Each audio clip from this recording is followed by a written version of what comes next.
I'm Mary, certified relationship coach, Christian sex educator, empty nester, and happy jet skiing wife who believes God's design for sex in marriage is too good to stay quiet about. And I'm Katieann, senior pastor, wife, mom to 4 kiddos, and I always love having some fun, even when we're diving into the deep and holy conversations about marriage and sex. So, welcome to the Sexual Wholeness Revival Podcast. Hello, and welcome back to the Sexual Wholeness Revival Podcast. We're so glad you joined us today. And I'm going to be talking about a problem that married women have that single women can't even imagine. They are so surprised when they cross the line to marriage and encounter this problem. Katieann, do you agree that married women, single women, that they have different issues when it comes to understanding sex in marriage? Yes, oftentimes very much so.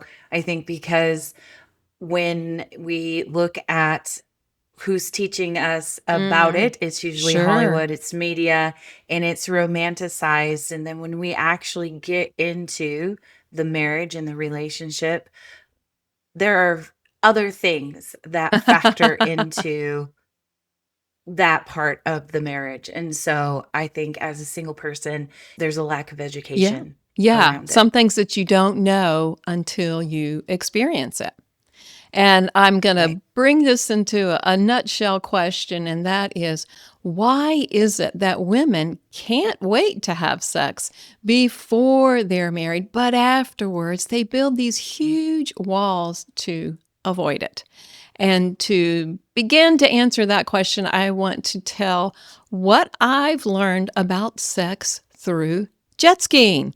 Now, that may seem like a really unusual way to phrase it, but my husband Tim and I love to jet ski. It's our shared hobby. We've been doing this together since even before we got married. We have a long history of it, and we both enjoy it for different reasons. You know, he gets all the zoomy adventure stuff going on, and I'm a passenger, and I'm just kind of la-di-da, looking at the trees, taking in nature, but I'm getting refreshed. So we're both getting something out of it that's unique to us, and we share it. So there's lots of pluses there. But in my history of jet skiing, I have some resistance. And I'm going to list a few of these. I might be thinking, oh my gosh, do I have time for this today? I have so many projects to do. How can I just leave those projects and forget them and hop on the jet ski? Or I might go through the list. Is it too windy? Is it too rainy? Is the ride going to be too long? And I start making excuses. Oh, I can't. It's too much. Right. I also use an oldie but goodie. I just washed my hair. I don't want to get it all wet and dirty again. And then legit wise, I'm like, I don't feel great. I don't feel well. And I don't know, is it Right. mental fatigue because I've got stress, or is it really some physical issues that are going on? But I use all of these excuses to keep me from doing the thing that I know I love and that I know is good for me.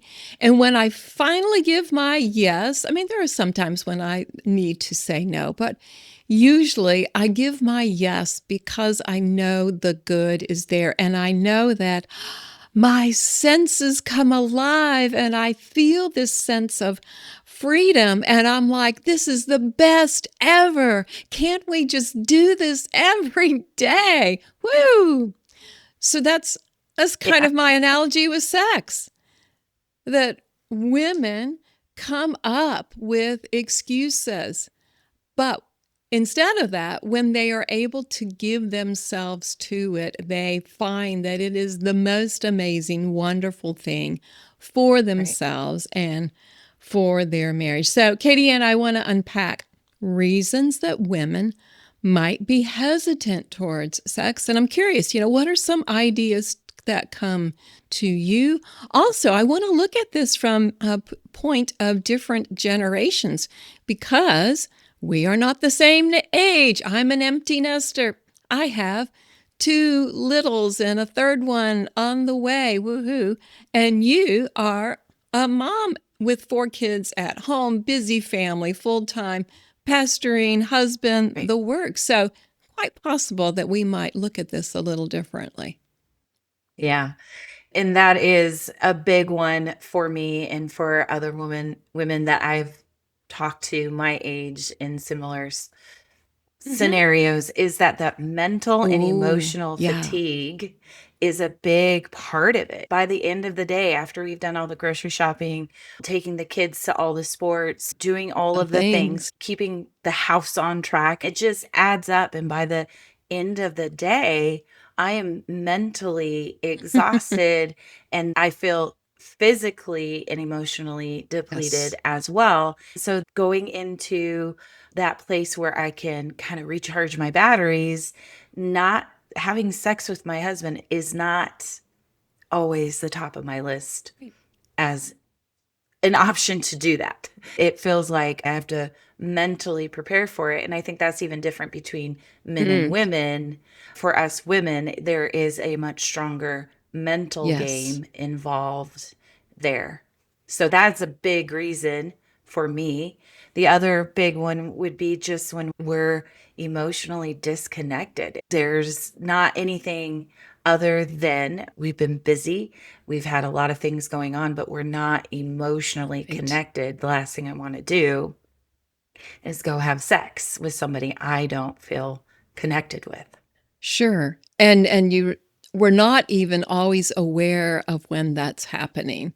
Right. Sometimes it plays out 10:30 at night. I look across the pillow and I see what seems to be a stranger because we have not had those connections. And I know you, I love you, but it feels like there is some distance there. Right. I've told my husband those exact words, like, I feel like we're strangers. And he's like, what are you talking about? Yeah, my favorite thing to tell my husband to start things going is, "Will you tell me something sweet?"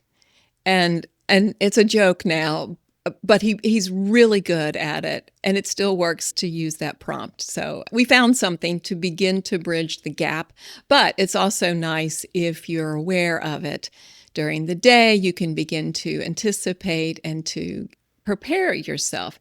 But I'm thinking also about some deeper pain that might cause hesitation for women. They could Right. feel Right. unprepared emotionally because it does require trust. It does require transparency. Like, if I was ever going to be exposed, it is happening right now, physically, emotionally, spiritually, in every way. It is the ultimate giving to your spouse. And in this scenario, Yeah. I've used the example because I try to throw humor in there. Are you the pig or the chicken? And the chicken, gets to lay an egg and keep on going. And the pig has made the ultimate sacrifice to be the bacon. And women are giving more in that moment because they are so intertwined, whereas men are more compartmentalized. And that's one of the reasons that happens. Another reason there might be a deep pain is residual issues from taboo and shame. And I know we've talked about shame some in the past, but this just pops up over and over. Even if we're not associating that word with it, that can be some of the feeling.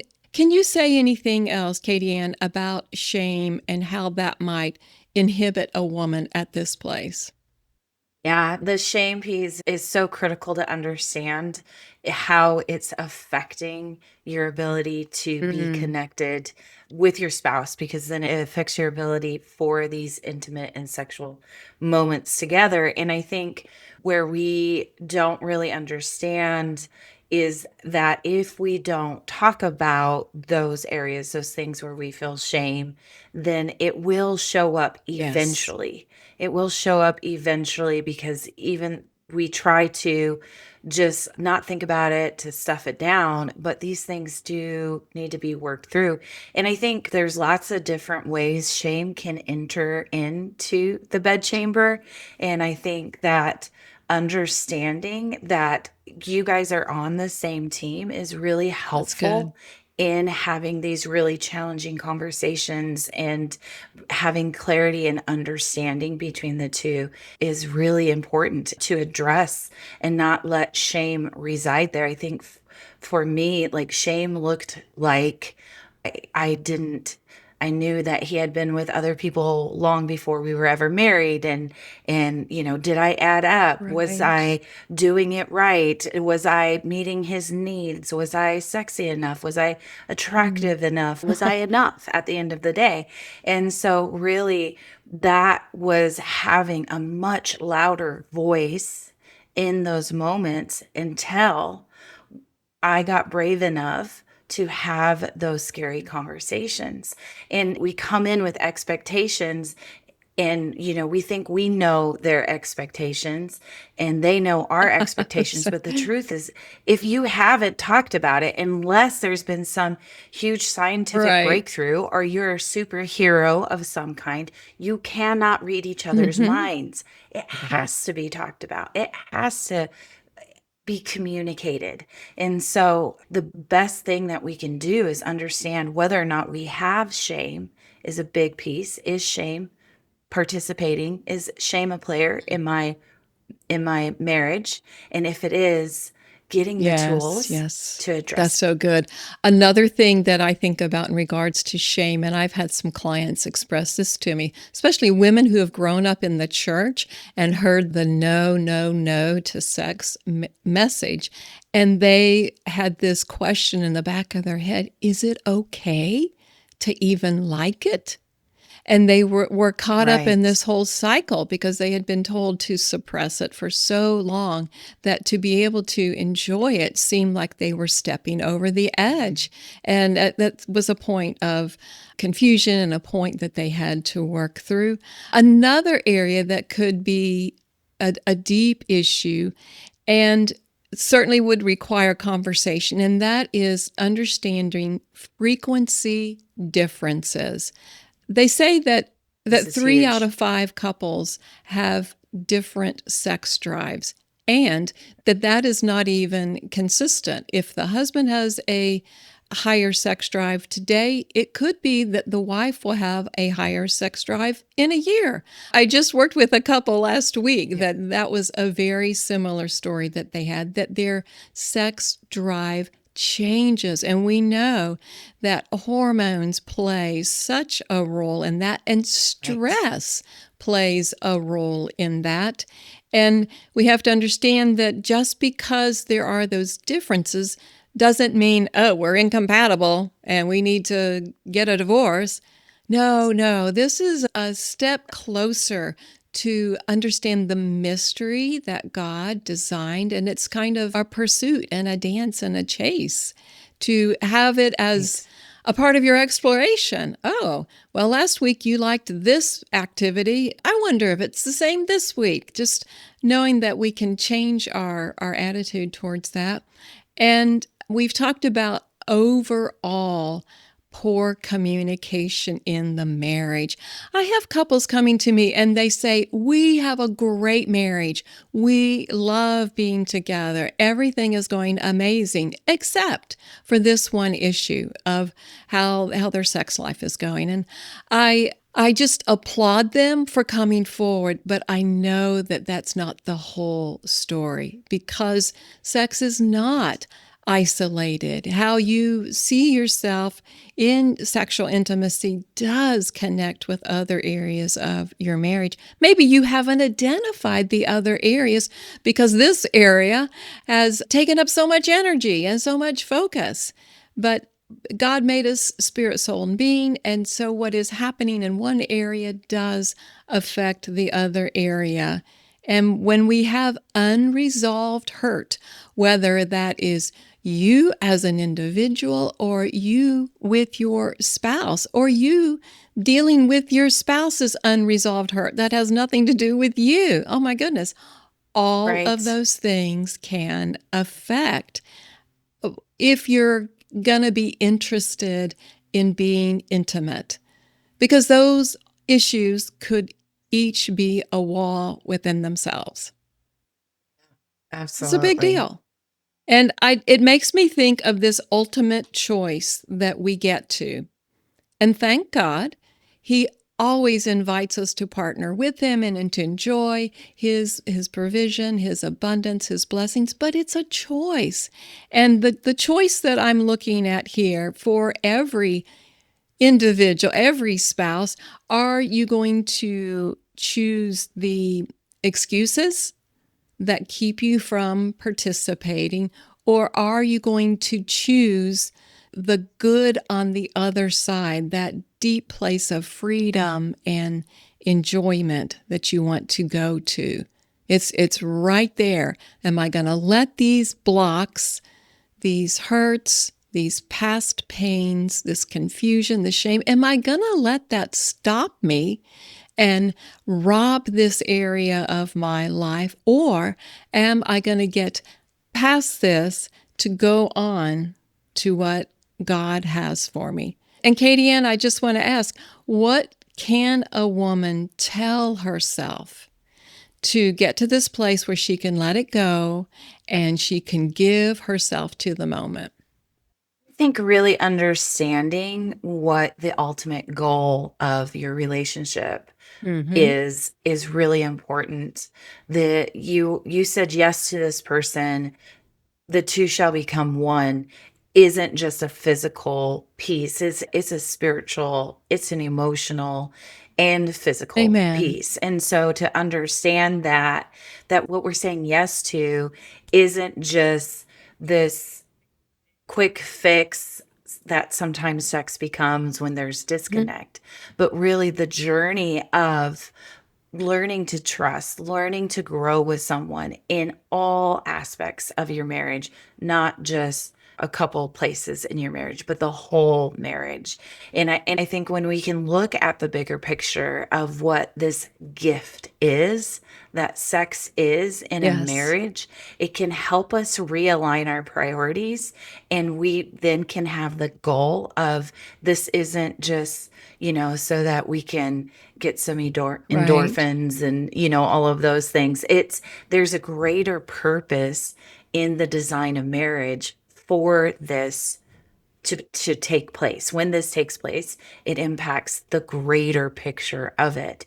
And so I think understanding too, what the things that we tell ourselves before we have sex with our spouse, it's really important to listen to what is it that you're telling yourself? What is the narrative? What is the story that you're Mhm. telling yourself? That this is my duty, that this is, he just wants me because, he's a guy and just needs to have sex.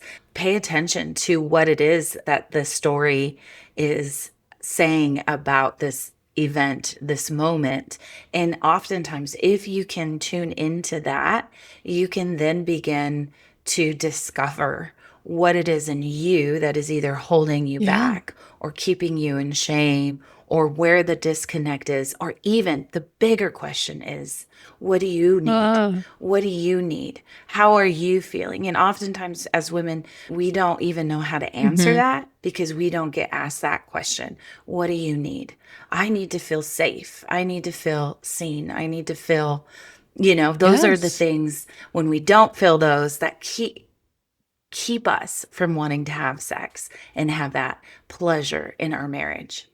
Yes. Woo! That is some deep stuff right there. And I just want to encourage everybody that if this is new to you, to consider yourself and your needs, this is a good thing. This is a God thing. This is something that is not selfish at all.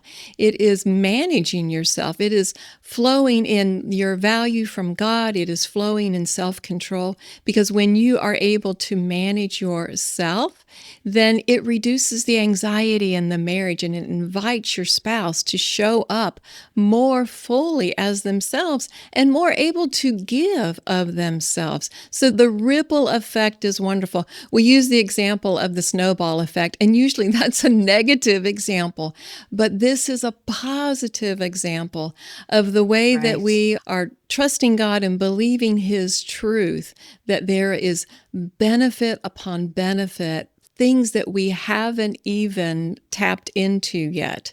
And just to give a couple of practical things for women to help them to make that choice, to know that the good that comes after giving your mental yes is worth it for you, for your body, your overall physical health, as well as for your marriage. That if you can say, I can give myself to this, I can Right. lay aside that project, I can show up right here in this moment.